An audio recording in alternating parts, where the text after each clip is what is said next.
नमस्कार, आप सीमांचल की आवाज देख रहे हैं और मैं हूँ आपके साथ रिया। सरकारी भवन, सरकारी पैसा और निर्माण ऐसा कि भवन पूरा होने से पहले ही सवालों की दीवार खड़ी हो गई। पूर्णिया के डगरुआ प्रखंड के दरियापुर में बन रहे पंचायत सरकार भवन को लेकर ग्रामीणों ने गंभीर आरोप लगाए हैं। आरोप है कि निर्माण में सरकारी नियमों की अनदेखी हो रही है। घटिया सामग्री के इस्तेमाल से लेकर गुणवत्ता से समझौते तक के आरोप हैं। ग्रामीणों का कहना है कि निर्माण स्थल पर अब तक शिलापट या सूचना पट तक नहीं लगाया गया और निर्माण पूरा होने से पहले ही छज्जे, छत और दीवारों में टूट फूट दिखाई देने लगी है। अब सवाल ये है, सरकारी भवन बन रहा है या सरकारी सिस्टम की लापरवाही का नमूना। ग्रामीणों ने पूरे मामले की निष्पक्ष जांच की मांग की है और जरूरत पड़ने पर जिला पदाधिकारी से लेकर मुख्यमंत्री तक शिकायत करने की बात कही है। हालांकि निर्माण में भ्रष्टाचार या अनियमितता के आरोपों की आधिकारिक पुष्टि अभी नहीं हुई है। देखिए सरकारी निर्माण पर उठे सवालों की पूरी कहानी। तस्वीरें देखिए। निर्माण अभी पूरा भी नहीं हुआ, लेकिन ग्रामीणों की नजर में सवाल पहले ही खड़े हो गए हैं। जगह है पूर्णिया जिले का डगरुआ प्रखंड, दरियापुर पंचायत। यहाँ पंचायत सरकार भवन का निर्माण कराया जा रहा है। नाम है पंचायत सरकार भवन, यानी गांव के लोगों को सरकारी योजनाओं और सेवाओं से जोड़ने वाला भवन।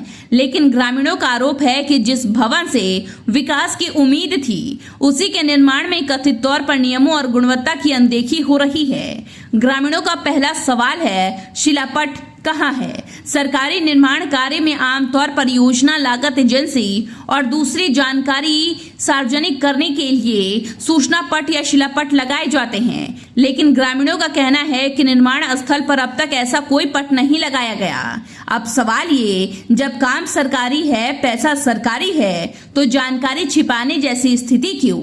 या फिर यहाँ भी वही पुरानी कहानी है, काम शुरू करो, बोर्ड बाद में लगेगा और सवाल उठे तो जवाब भी बाद में आएगा। ग्रामीणों ने निर्माण सामग्री को लेकर भी गंभीर आरोप लगाए हैं। आरोप है कि भवन निर्माण में इस्तेमाल हो रही फाइबर स्टाइल ईंट की गुणवत्ता मानक के मुताबिक नहीं है। इसके अलावा नदी के उजले बालू और कथित तौर पर घटिया मसाले के इस्तेमाल का भी आरोप लगाया गया है। अब इन आरोपों की सच्चाई जांच के बाद ही सामने आएगी, लेकिन सवाल इतना जरूर है, जिस भवन पर सरकारी पैसा खर्च हो रहा है, उसकी नींव और दीवारों की गुणवत्ता की जिम्मेदारी आखिर किसकी है? क्योंकि सरकारी भवन सिर्फ ईंट पत्थरों से नहीं बनता, उसमें जनता का पैसा लगता है और जनता का भरोसा भी। और ग्रामीणों का दावा है कि निर्माण पूरा होने से पहले ही छज्जे में टूट फूट, छत में दरार और दीवारों में भी खराबी दिखाई देने लगी है। अगर ये दावे जांच में सही पाए जाते हैं तो सवाल और भी बड़ा हो जाता है। भवन बनने से पहले ही टूटने लगे तो बनने के बाद कितने दिन टिकेगा? और अगर निर्माण की गुणवत्ता पर सवाल उठ रहे हैं तो मौके पर जाकर इसकी जांच कौन करेगा? ग्रामीणों का आरोप है कि निर्माण के दौरान अब तक संबंधित अधिकारियों ने मौके पर पहुंचकर गुणवत्ता की जांच नहीं की। क्या आफ्ताब जी का जो कहना है कि ये भवन में अनियमितता है, ईंट डुप्लीकेट है, उजला बाग, सही है? सही है, इनका कहना जितना भी बोले हैं मेरा भाई, वह सही है। भाई अपना भाई है जी, वह सही है। अच्छा, क्या परिचय हुआ आपका? परिचय, मेरा नाम है, मेरा दोस्त दारी का। वो आपका घर यहाँ से कितना दूरी पे है? रुकिए, परिचय बाद में। से 1 किलोमीटर दूरी का यहाँ पंचायत भवन 1 किलोमीटर दूरी है। किलोमीटर दूरी। क्या क्या देखे आप निर्माण के समय में? हमने देखे, आपको ब्यौरा दिया हमने कि ईंट तो फाइबर ईंट जो है, ईंट तो अभी भी देखने में आ रहा 2 है। नंबर ईंट है। हाँ। और बाकी बात जो बचा हुआ है, आप तो छज्जे भी देख चुके हैं, वो टूट गया, टूटा हुआ है। आपने देखा कि भी नहीं हुआ, आपने देखा कि छत पे पानी है लीकेज की वजह से, छत में पानी लगा हुआ है, इधर से सपोर्टिंग लगा हुआ है, दीवार में दीवार से पानी चूर रहा है, कचरा लगा हुआ है। आप तो देख रहे हैं। बालू के बारे में बताइए। बालू के बारे में, बालू क्या उजला बालू सही में लगा है? नदी का बालू लगाया गया, नदी का लगा है। और लाल बालू जो आपको सामने गिरा हुआ है, नीचे वाला बालू है, दिखावट के लिए है। यहाँ से गाड़ी और कहीं पास हुआ, कितना माल मटेरियल गायब हुआ यहाँ से, कितना ट्रांजेक्शन गया यहाँ से, कोई पता नहीं। वो तो उस ठेकेदार का काम है। हाँ, तो इसके कारण मतलब हमको चाहिए, हमको यहाँ से निर्माण जो कर रहा है, ये हमको इसे जांच होनी चाहिए, जांच होनी चाहिए और सही जांच होनी चाहिए, सही जांच होनी चाहिए।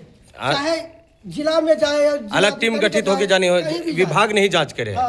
विभाग के द्वारा जांच नहीं होनी चाहिए, अलग से जांच गठित करे, जिला प्रशासन जांच होनी चाहिए, यही मांग है आपका। कलेक्टर की जांच होनी चाहिए, सब हमको चाहिए। ठीक। ग्रामीण अब सिर्फ शिकायत नहीं कर रहे, वे जवाब मांग रहे हैं। मांग है कि पूरे निर्माण कार्य की उच्च स्तरीय और निष्पक्ष जांच हो, निर्माण सामग्री की गुणवत्ता की जांच हो, योजना की लागत और मानकों की जांच हो, और अगर अनियमितता प्रमाणित होती है तो जिम्मेदार ठेकेदार और अधिकारियों पर कार्रवाई हो। यानी ग्रामीणों का सवाल सीधा है, सरकारी पैसा खर्च हो रहा है तो सरकारी निगरानी भी जमीन पर क्यों नहीं दिख रही। सरकारी भवन की दीवारें अभी खड़ी हो रही हैं, लेकिन ग्रामीणों के आरोपों ने सिस्टम के सामने सवालों की दीवार खड़ी कर दी है। अगर आरोप गलत हैं तो जांच कराकर स्थिति साफ कीजिए, और अगर आरोप सही हैं तो फिर ये सिर्फ घटिया निर्माण का मामला नहीं होगा, ये जनता के पैसे और सरकारी व्यवस्था दोनों की जवाबदेही का मामला होगा। क्योंकि विकास का मतलब सिर्फ शिलान्यास या निर्माण नहीं, विकास वो है जो टिके भी और जनता के भरोसे पर भी खरा उतरे। अब देखना होगा कि ग्रामीणों की शिकायत पर जिला प्रशासन जांच कराता है या फिर पंचायत सरकार भवन की तरह जवाबदेही भी सिर्फ कागजों पर बनकर रह जाती है। सीमांचल की आवाज के लिए धर्मेंद्र कुमार की रिपोर्ट। किशनगंज अब बदल रहा है और अब आपके बिजनेस को भी चाहिए एक बड़ी पहचान। Bus stand, day market, flyover, Paschim Pali, hospital road, Lahra Chowk जैसी प्राइम लोकेशंस पर कराइए अपने ब्रांड की दमदार ब्रांडिंग, जहां हर दिन हजारों लोगों की नजर जाएगी सीधे आपके बिजनेस पर। A1 इंडस्ट्रीज, आज ही संपर्क करें। किशनगंज के पेरेंट्स, अब बच्चों के ब्राइट फ्यूचर के लिए क्वालिटी एजुकेशन और सही गाइडेंस यही मिलेगा। Introducing Shri Janya classes 6 to 12, foundation courses and NEET preparation, experienced faculty, strong concepts, personal attention. Admissions open now.